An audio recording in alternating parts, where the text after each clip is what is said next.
할렐루야. 반갑습니다. 하나님의 능력이 얼마나 굉장하겠습니까? 창조의 능력입니다. 말씀 한마디로 하늘과 땅을 창조하신 창조의 능력입니다. 능치 못할 것이 없는 능력입니다. 또 하나님의 지혜가 얼마나 굉장하겠습니까? 70억 인류의 지혜를 다 합친들 하나님의 지혜 근처라도 갈 수 있겠습니까? 그러한 하나님의 능력과 하나님의 지혜가 하나로 나타난 것이 있습니다. 창조주의 창조적인 능력과 지혜가 하나로 나타난 것은 바로 십자가입니다. 십자가의 도입니다. 오늘 본문 18절입니다. 시작. 십자가의 도가 멸망하는 자들에게는 미련한 것이요 구원을 받는 우리에게는 하나님의 능력이라. 십자가의 도가 하나님의 능력이라고 말씀하고 계십니다. 십자가의 도, 곧 근본 하나님이신 예수 그리스도께서 십자가에서 죽으신 그 죽음이 바로 하나님의 능력이다. 그렇게 말씀하십니다. 아니, 어떻게 죽음이 하나님의 능력이 될 수 있습니까? 어떻게 죽음이, 창조주의 죽음이 능력이 될 수 있겠습니까? 세상적인 관점에서는 도무지 있을 수 없는 일입니다. 그래서 오늘 본문 18절 상반절에서 십자가의 도가 멸망하는 자들에게는 미련한 것이요 라고 말씀하고 있습니다. 미련해 보입니다. 있을 수 없는 일이죠. 어떻게 창조주 하나님께서 한낱 인간에 의해 죽음을 그것도 처참히 죽임을 당할 수가 있을까요? 말이 안 됩니다. 더군다나 그것이 어떻게 하나님의 능력이 될 수가 있을까요? 있을 수 없는 일이죠. 미련한 이야기처럼 들립니다. 그래서 사람들은 십자가의 복음을 거부합니다. 거부할 만도 하지요. 도리어 십자가의 복음을 믿고 받아들이는 것이 더 놀라운 일입니다. 왜냐하면 사람의 생각과 사람의 지혜로는 도무지 믿고 받아들이기 어렵기 때문입니다. 이것은 사람의 지혜 영역이 아닌 하나님의 지혜 영역에 해당됩니다. 사람의 지혜로서는 도무지 받아들일 수 없는 그 한계를 넘었어요. 하나님의 지혜 영역입니다. 그리고 이 하나님의 지혜는 오직 하나님의 은혜로만 깨닫게 되는 것입니다.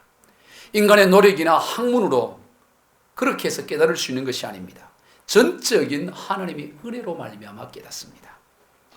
하나님의 지혜는 사람의 어떠함으로 깨닫는 것이 아니라 오직 하나님의 은혜로만 깨달을 수 있습니다. 마태복음 16장에서 베드로가 예수를 향해 주는 그리스도시요 살아계신 하나님의 아들이십니다 라고 그의 신앙 고백을 하죠. 그 소리를 듣고 주님께서 마태복음 16장 17절입니다. 시작. 예수께서 대답하여 이르시되 바요나 시모나 내가 복이 있도다. 이를 내게 알게 한 이는 혈육이 아니요 하늘에 계신 내 아버지시니라. 베드로가 그런 주는 그리스도시요 살아계신 하나님의 아들이라고 고백하는 그 고백을 할 수 있게 된 것은 베드로가 연구를 하거나 어떤 누군가로부터 가르침을 받아서 또는 예수님과 3년 생활을 해보니 그래서 깨닫게 되는 것이 아닙니다. 만약 그렇다면 가룟 유다도 그러한 깨달음이 있어야겠지요. 베드로가 예수님이 그리스도 곧 하나님의 아들이시라는 것, 하나님이라는 것을 깨닫게 된 것은 하나님 아버지께서 베드로로 하여금 그렇게 깨닫도록 하시고 그렇게 믿도록 하셨다는 것입니다. 전적인 하나님의 은혜입니다. 그리고 그러한 하나님의 은혜로 말미암아 깨닫게 되는 하나님의 지혜는 세상의 방식과는 정반대입니다. 그래서 세상이 깨닫지를 못하는 것이죠. 세상 방식, 세상의 원리와는 상반되기 때문입니다. 여러분, 세상의 가장 대표적인 원리, 가장 대표적인 방식이 무엇입니까? 힘의 원리입니다. 더 강한 자가 승자입니다. 더 가진 자가 승자입니다. 그래서 더 강해지려고 하고 더 가지려고 애쓰는 것입니다. 그것이 세상의 원리입니다. 그러나 하나님의 원리, 하늘의 원리는 정반대입니다. 더 약한 자가 승자입니다. 덜 가진 자가 승자입니다. 아니, 아무것도 가지지 않는 자가 승자라고 성경은 말씀하고 있습니다. 예수님께서 마태복음 5장에서 복을 말씀하시면서 제일 먼저 마태복음 5장 3절입니다. 시작. 심령이 가난한 자는 복이 있나니 천국이 그들의 것이며. 가난한 자가 복이 있다고 말씀합니다. 아니 어떻게 가난한 것이 복이 될 수 있겠습니까? 세상의 원리로는 도무지 이해할 수 없는 세상의 지혜를 넘어서는 영역입니다. 그 다음 두 번째 복을 말씀할 때도 마태복음 5장 4절입니다. 애통하는 자는 복이 있나니 그들이 위로를 받을 것이며. 애통하는 자, 슬피 우는 자가 복이 있다고 말씀하고 있는 것입니다. 도무지 세상적인 관점으로는 말이 안 됩니다. 어떻게 가난과 애통이 복이 될 수 있겠습니까? 세상 원리와는 정반대입니다. 오늘 우리 그리스도인은 하나님의 백성들은 바로 그러한 원리로 살아가는 사람들입니다. 교회는 바로 그러한 하나님의 원리, 하늘나라의 원리가 가장 분명하고 선명하게 나타나는 곳입니다. 그런데 오늘 본문이 속한 고린도 교회는 그러지를 못했습니다. 고린도 교회의 문제가 바로 여기에 있었던 것입니다. 우리가 지난 시간까지 살펴본 대로 고린도 교회는 바울파, 아볼로파, 게바파, 그리스도파, 그게 4개의 파벌이 형성되었어서 서로 자기의 파가 훌륭하다고 그렇게 서로 자기 파를 자랑하며 서로를 적대시하고 분열을 하고 있었습니다. 즉 서로 자기 파가 더 강하고 더 가졌음을 강조했던 것입니다. 세상 원리, 세상 방식 그대로입니다.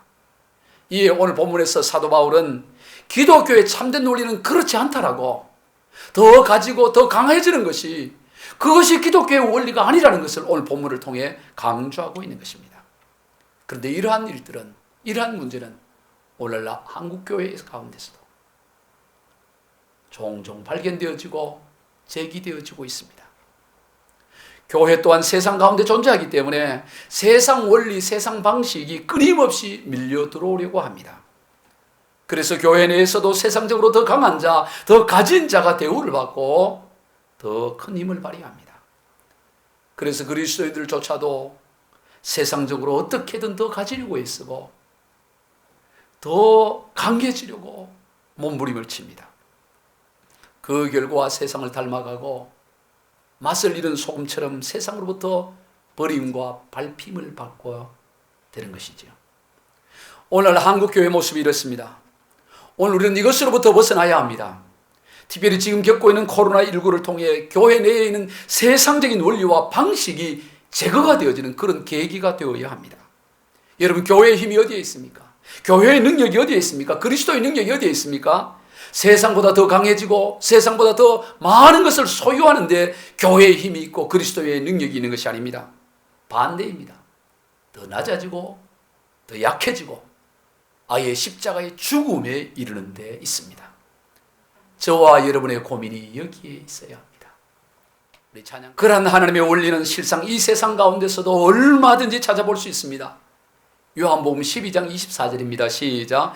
내가 진실로 진실로 너희에게 이르노니 하늘의 밀이 땅에 떨어져 죽지 아니하면 하늘 그대로 있고 죽으면 많은 열매를 맺느니라. 하늘의 밀이 땅에 떨어져 죽으면 그것으로 다 끝나버릴 것 같은데, 더 이상 아무런 일이 일어나지 않을 것 같은데, 그런데 거기서 끝나는 것이 아니라 거기서부터 새로운 역사가 시작됩니다.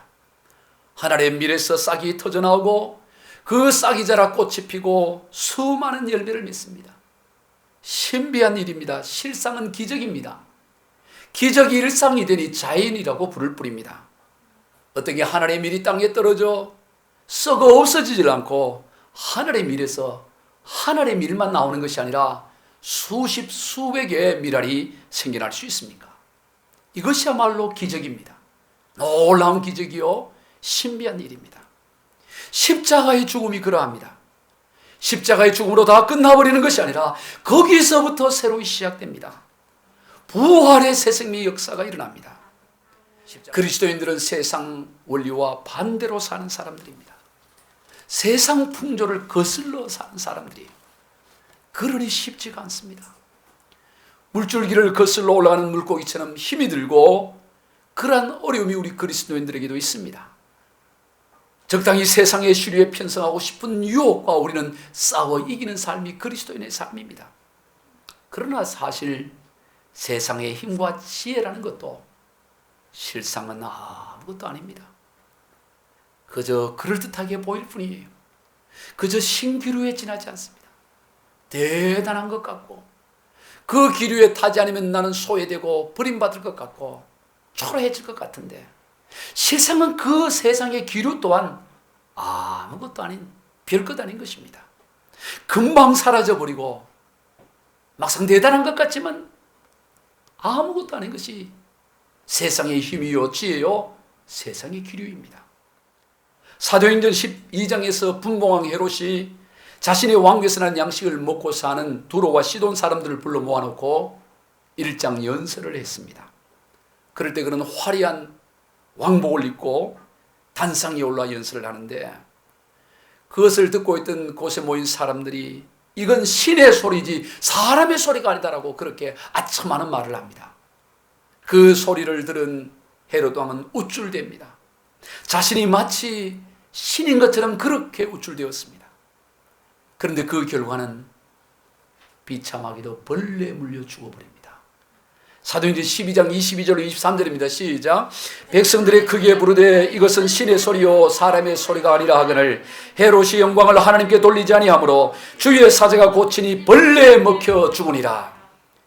신의 소리다 사람의 소리다 아니라고 그렇게 외치는 거와 대조적으로 벌레에 물려 죽은 헤롯 왕. 그 벌레가 무슨 벌레인지 알 수가 없습니다. 그러나 분명한 것은 보잘것은 아무것도 아닌 것입니다. 벌레는 보잘것 없는 것을 말하죠. 아무것도 아닌 보잘것없는 벌레 안에도 물려 죽어버리는 것이 인생이에요. 우리가 역사 가운데서도 대제국을 건설했던 알렉산더가 32살의 젊은 나이에 모기에 물려 말라리아에 걸려 그 젊은 나이에 생을 마감하는 것을 보게 됩니다. 세상의 힘, 세상의 지혜가 대단한 것 같지만 하나님의 힘, 하나님의 지혜에 비하면 실상 아무것도 아닌 것입니다. 무력하기 그지없습니다. 무엇보다도 하나님을 아는 데 있어서는 더더욱 그러합니다. 세상의 힘과 세상의 지혜로는 도무지 하나님을 알 수가 없습니다. 난 놓고 기억자도 모를 정도로 무식합니다. 오늘 보면 20절입니다. 시작. 지혜에 있는 자가 어디 있느냐, 선비가 어디 있느냐, 이 세대의 변론가가 어디 있느냐. 하나님께서 이 세상의 지혜를 미련하게 하신 것이 아니냐. 세상에 똑똑한 사람 변론가 도대체 어디 있느냐. 세상의 지혜가 도대체 어디 있느냐. 미련한 것 아니냐. 그러한 세상의 지혜로, 그러한 세상의 변론가로서는 하나님의 그 지혜를 알 수가 없고 천국의 그 복음을 알 수가 없는 것입니다. 세계적인 명문대학의 교수라고 할지라도 세계적인 석학이라고 할지라도 하나님을 아는 데 있어서는 전무합니다. 무식합니다. 미련할 정도입니다. 그러니 그러한 지식과 지혜가 실상 얼마나 보잘것없는 것입니까? 여러분 세상 부러워할 것 없습니다. 실상은 아무것도 아닙니다. 겉으로는 굉장한 것처럼 보이지만 사실은 아무것도 아닌 것입니다. 그저 신기루에 지나지 않습니다. 도리어 세상적으로 볼 때 미련해 보이는 전도를 통해 하나님을 아는 역사가 일어납니다. 오늘 보면 21절입니다. 시작. 하나님의 지혜에 있어서는 이 세상이 자기 지혜로 하나님을 알지 못하므로 하나님께서 전도에 미련한 것으로 믿는 자들을 구원하시기를 기뻐하셨도다. 이 구원의 역사가 어떻게 일어나느냐? 세상의 지혜와 힘으로 이 구원의 역사가 깨달아지고 믿어지는 것이 아니라 미련해 보이는 전도를 통해서 하나님께서는 믿는 자들을 구원하신다라고 말씀하시는 것입니다. 이 또한 신비한 일입니다. 전도한들 누가 믿을까 싶습니다. 그런데 그것을 믿고 믿을 뿐만 아니라 그 신앙과 그 믿음 때문에 순교의 길까지 기꺼이 갑니다. 이 얼마나 놀라운 일입니까? 유대인들은 놀라운 뭔가 기적을 보여주어야 믿겠다 하고 이방인들은 헬라인들은 충분히 이해가 이성적으로 되어야 믿겠다고 합니다. 그러한 사람들의 입장에서는 십자가에 못 박힌 예수 그리스도는 너무나 미련해 보이고 꺼리끼고 걸림돌이 되는 것입니다. 말이 안 되는 것입니다. 오늘 보면 22절 23절입니다. 시작.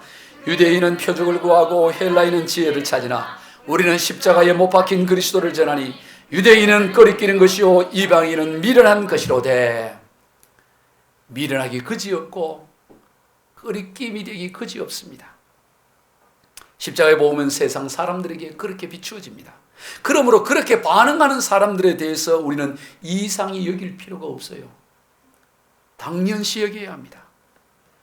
우리는 그렇게 당연시 여기는 단계까지 이르러야 됩니다. 복음을 전하면 사람들이 기꺼이 받아들일 것이라는 생각을 하면 안 됩니다. 거부하고 심지어 조롱하거나 박해할 것을 각오해야 합니다. 세상 지혜의 한계 때문이지요. 그러나 여러분, 그것이 전부가 아니라는 사실입니다. 기꺼이 받아들이는 사람들이 또한 있다는 사실이에요. 하나님으로부터 부르심을 받은 자들입니다. 오늘 보면 24절입니다. 시작. 오직 부르심을 받은 자들에게는 유대인이나 헬라인이나 그리스도는 하나님의 능력이요 하나님의 지혜니라. 오직 부르심을 받은 자들에게는, 오직 부르심을 받은 자들이 있습니다. 도무지 전도한다고 누가 믿을까 싶은데 그것을 듣고 믿는 자들이 있고, 믿는 정도가 아니라 순교의 길까지 걷는 이들이 생겨나는 것은 오직 하나님의 부르심을 받은 자들이 있다라는 사실이에요. 구원받기로 작정된 영혼이 있는 것입니다. 이것이 바로 신비한 일이에요. 우리가 알 수 없는 하나님의 영역입니다. 그래서 더욱 은혜입니다. 세상에 보기에 예수 그리스도의 십자가 복음과 또 그것을 전하는 전도가 미련해 보이고 어리석어 보이고 약해져 보이지만 실상은 세상의 어떤 지혜보다 더 지혜롭고 세상의 어떤 강함보다도 더 강하다고 오늘 본문은 말씀하는 거예요. 오늘 본문 24절 25절입니다. 시작. 오직 부르심을 받은 자들에게는 유대인이나 헬라인이나 그리스도는 하나님의 능력이요 하나님의 지혜니라. 하나님의 어리석음이 사람보다 지혜롭고 하나님의 약하심이 사람보다 강하니라.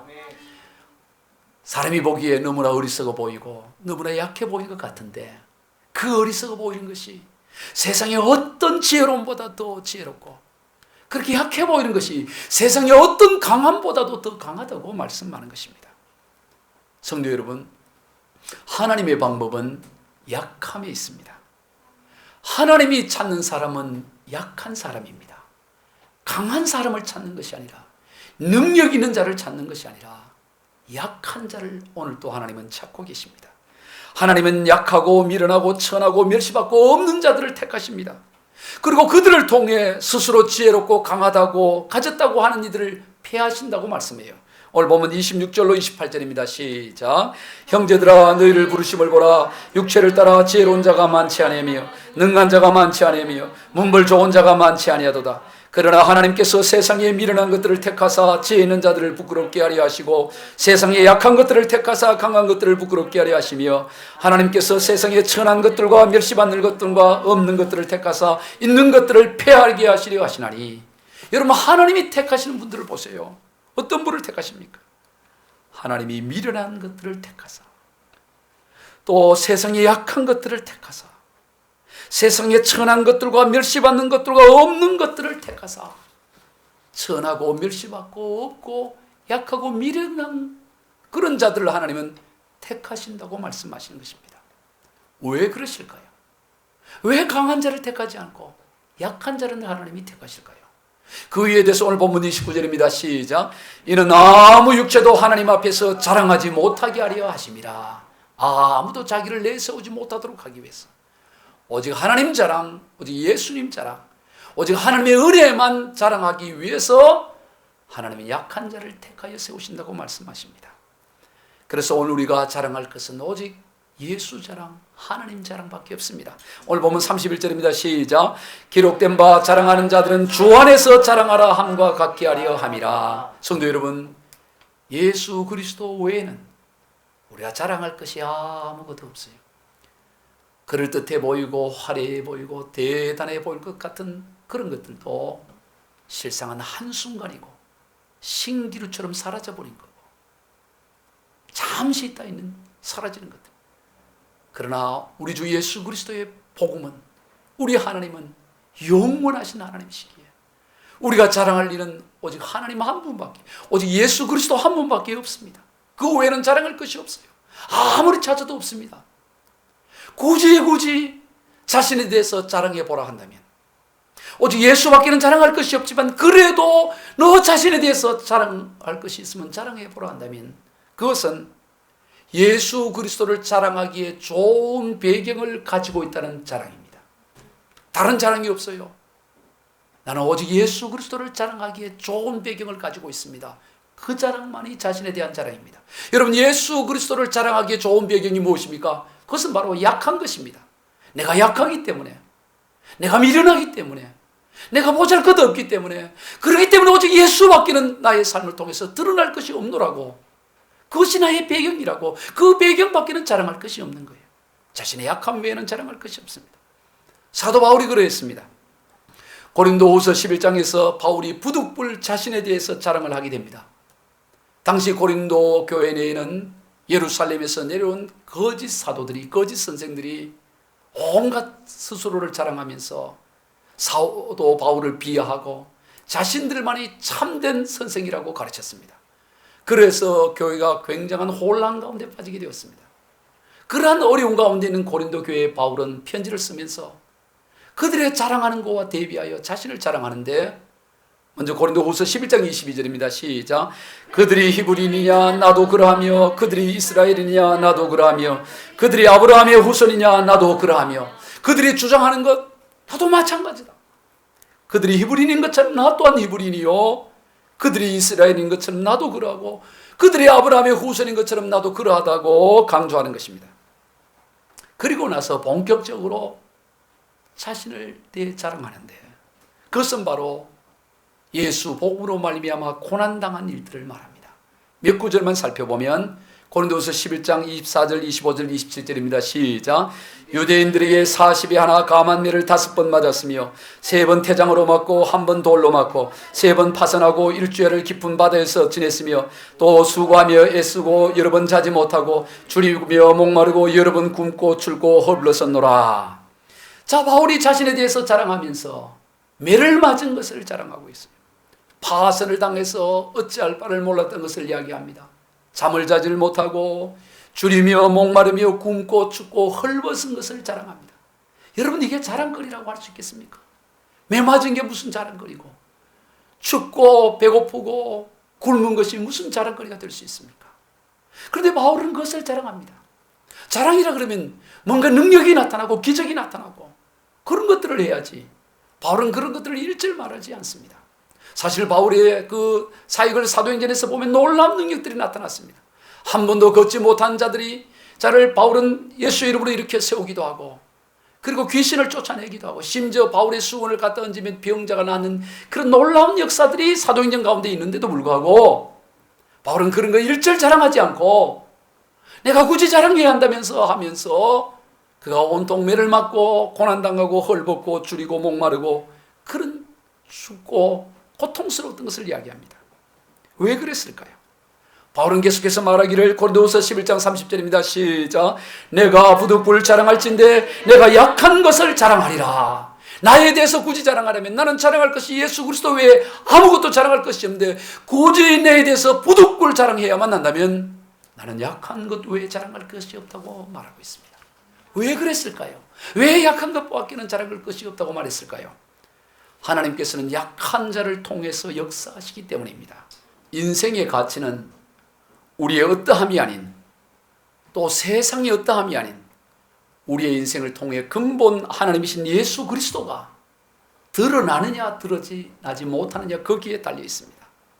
그보다 더 귀한 승리가 없습니다. 그보다 더 귀한 일이 없습니다. 그에 비하면 세상의 어떠함은 아무리 화려한 것이라 할지라도, 왕과 같은 권세라 할지라도, 황제와 같은 권세라 할지라도 먼지에 지나지 않습니다. 우리의 인생을 통해 하나님을 드러내는 것보다 더 귀한 삶이 없습니다.